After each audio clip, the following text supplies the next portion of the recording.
ספרי להם על הסופגניות שיש לכם פה היום.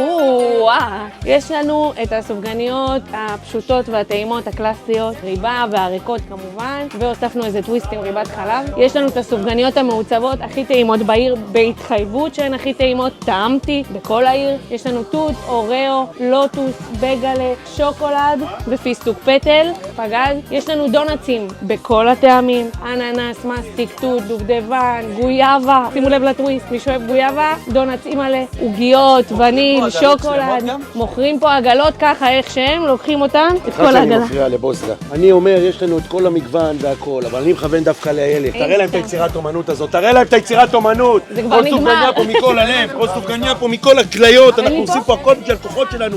אווירי, טעים, נעים, בריא. לא בריא באמת. תבואו בהמוניכם.